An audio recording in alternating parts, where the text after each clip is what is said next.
Okay. The topic today what we are going to do is co-curricular activities.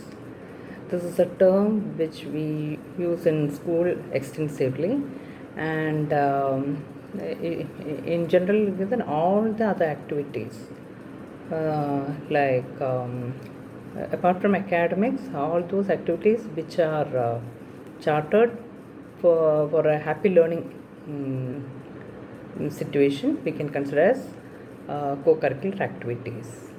The purpose is that the learner explore his abilities, develop their strength, and eradicate the shortcomings through informal guidance, observation, and self-assessment. Uh, and these activities undertaken to strengthen the classroom learning as well as the other activities both inside and outside the classroom. This is to develop the personality of the child. And we can see that co-curricular activities have a number of values. To mention few are educational value, it has a psychological value, social value, cultural virtues, development of civic values, then physical development and recreational value. Now let's see the types of co-curricular activities. We can classify it as 13 kinds like academic, aesthetic, cultural, emotional, leisure, literary, moral development, then physical development, productive activities, social development activities, scientific development activities, spiritual and multipurpose activities. So here I will be giving you the examples also for these list of activities. So let's start with the first one, academic development activities. So like in schools, we do various programs like we conduct quiz, we give them chart work, model work, then these days you have the subject clubs, math club, English club, science club. So all this can be considered as for the academic development. Those things are happening outside the classroom. Okay.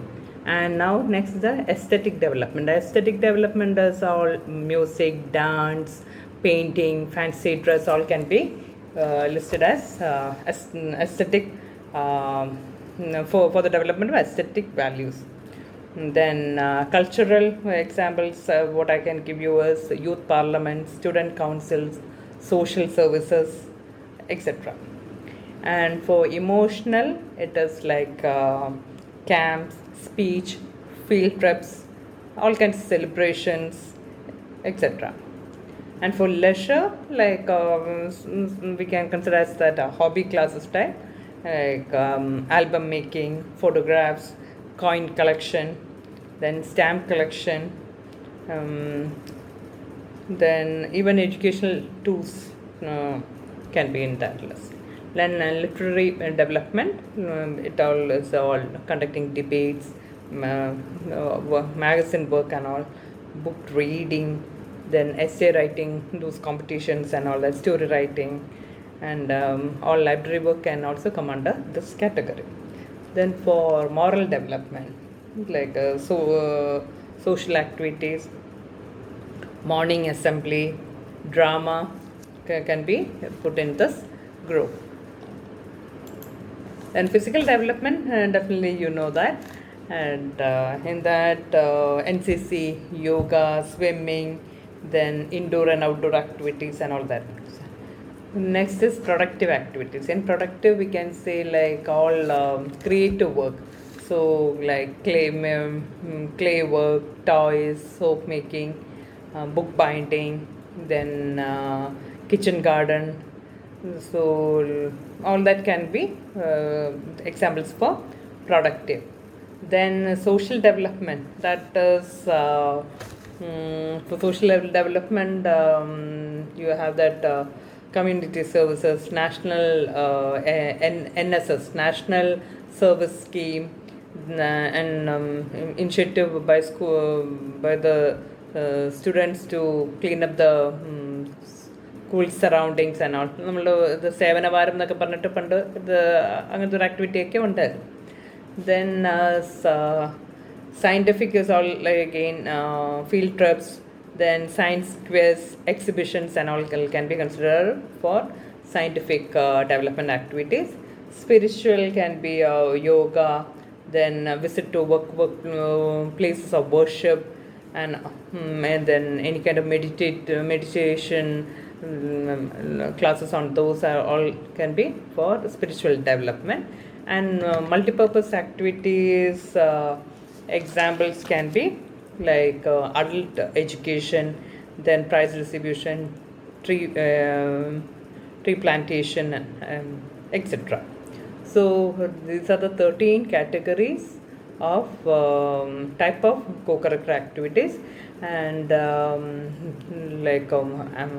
as much as possible the school include this in the program, and it should be included, and it should be conducted in a very systematic and organized way. Only then the objective will be served. Now let us see what are the advantages of co-curricular activities. The first one can list as the opportunity to develop interest, then the education of citizenship, then creating the school spirit and moral.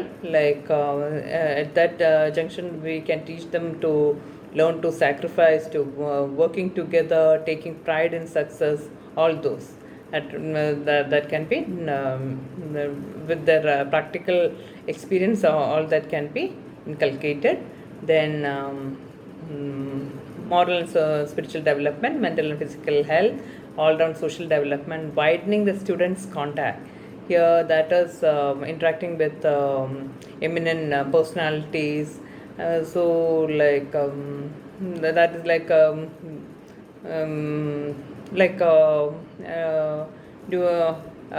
guests should be according to the occasion. For anything with the academic and all, the intellectual people should be included as guests. And for national celebration like Independence Day and all, people in uniform are invited. Then cultural celebration, summer camp, and generally the children would like to have the cine stars and all as a guest. Then now the opportunity to exercise and create capacities, to work as a leader, work as a team member and all that. Then it helps in the improvement of curriculum, gives new learning experience to them. Individual and group guidance is possible. Then effective school administration, then utilization of spare time, and promotion of community relationships. So these are the advantages of co-curricular activities.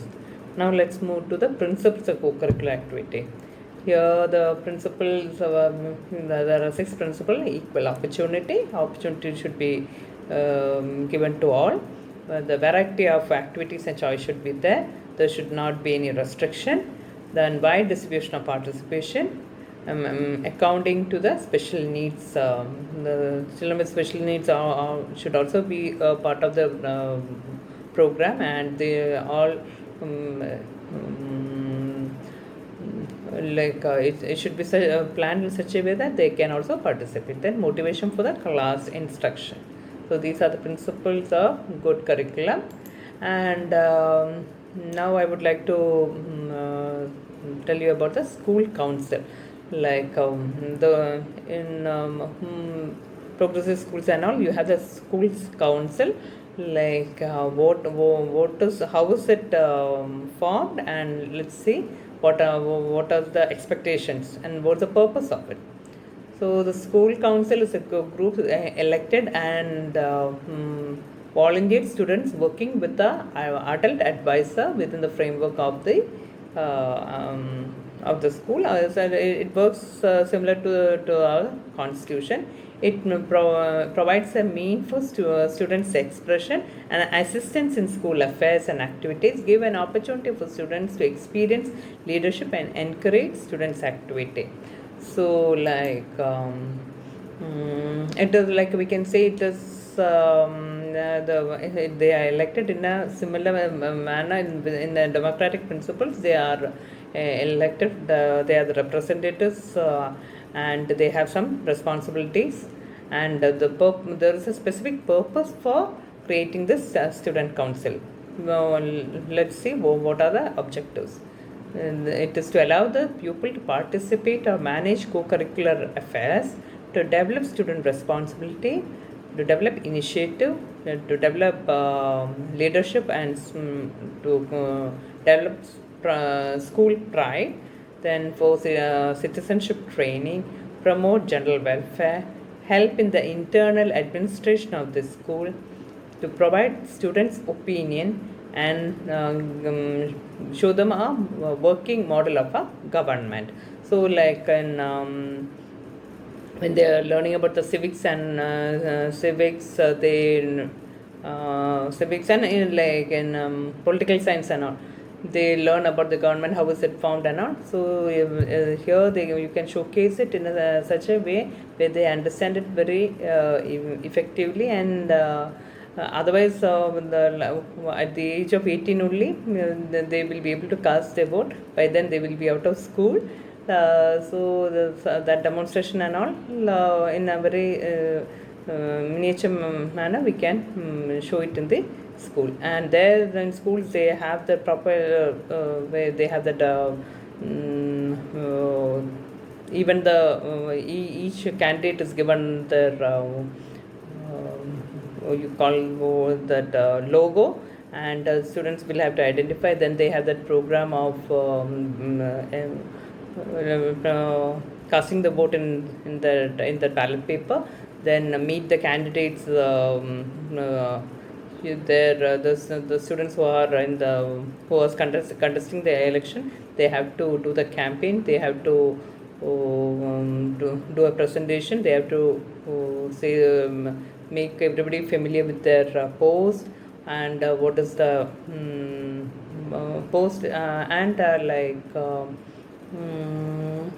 and what would be his responsibility, and you have to convince only, then he will get their vote. And with all this activity, the main purpose is they will be out of stage fear, and there will be better interaction between the students. Most like teacher student interaction also will be better. So having such activity in school has a lot of benefits. Then there are some guidelines for it.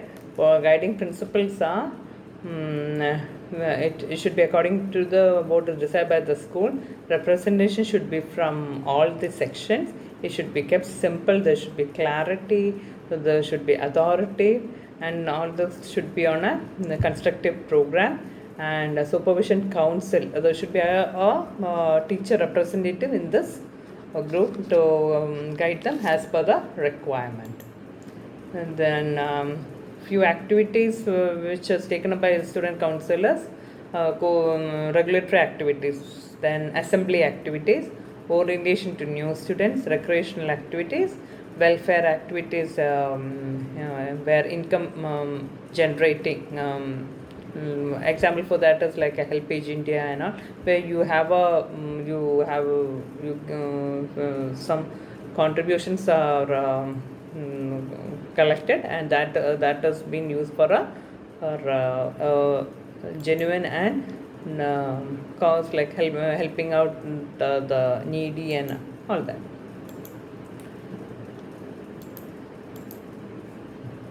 Then next we will look into what is the objective of school assembly. That is the first and foremost for stakeholdership. Yeah, in school assembly, it will be great to have all the members of the school to participate, to be from the principal to the housekeeping, everybody, school, the bus drivers, And that is when the whole team as a whole gather in a particular place at particular time, and that is how everybody get to see each other, and you can showcase the strength.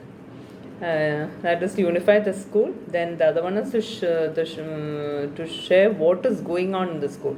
That at any special announcement and all can be passed at that particular time. It will be in one go. It will be reaching all the people who are connected with. Hmm.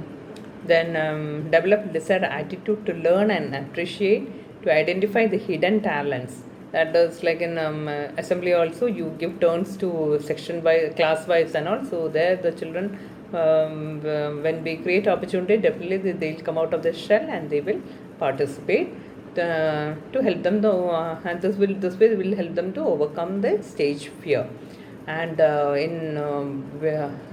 develop the desired attitudes, that is like how to behave in a group and in a mass, when the strength is very high and all that, that way also they learn to, them in learning by doing, how to form the line, how to stand, how when somebody is speaking, how they have to listen, they should not talk in between, and all this ethics and all can be taught there. And the another benefits is it creates an opportunity for the outsider to interact with the students. So like when you have a guest and all, it's not possible for the guest to go classroom to classroom. So for a common address, and assembly will be a that venue, and that or that occasion can be utilized very well to recognize super achievements. Yes, in school, the students who excel well and who have participated in else competition and all, here the certificate and that is again given to the students in the school assembly. That is to encourage them more, and thereby also motivate the other students also to give an attempt and achieve more. To develop good audience behavior, which we have already said, to provide wholesome entertainment and general important instructions and all, the principal do the mass addressing in assembly. And then there are a lot of benefits for this, and there are a few things which we have to keep in mind, like when we're having a mass addressal. One is there should be active participation by the students and the teachers. There should be variety of activities in it. The guest speaker and people with our extraordinary talent should be invited. Then the assembly should be well planned. That is, it should be organized and discipline should be maintained. And the programs must be supervised. And one important point is it should not be very long. Then assembly timing should be fixed. Assembly must be interesting and inspiring. So like here in assembly, like variety of things like quiz, then any dramatic representation, then poem recitation. So there are n number of things which can be added. So there should be variety. So only then it becomes interesting for the students. And then now let's see what are the weakness to the administration of co-curricular activities. So what are the issues there? Let's say the lack of understanding the purpose. The purpose of giving various co-curricular activities. If the objective is not understood, then definitely it will not. It will end up as a mere activity which should not be. Which should not happen at all. Then it's the staff domination. That is mentioned as one of the drawback. Lack of participation, then emphasis on competition, unhealthy competition between the children, then discrimination, and certain co-curricular activities which are created is not related to curriculum at all, then lack of teacher training, and additional burdens to the teacher. No fixed and well planned program. Definitely, if it's not planned properly, it will not be, we cannot consider it as a success at all. Then the use of co-curricular activities for students, and then for improving the curriculum, and for effective administration and the contribution for the community. So those are all listed in that reading material stuff. You can go through it, and though it is given in different heads, the points is already the same what we have covered as the benefits of the as the advantages of co-curriculum. So that is about co-curricular activities.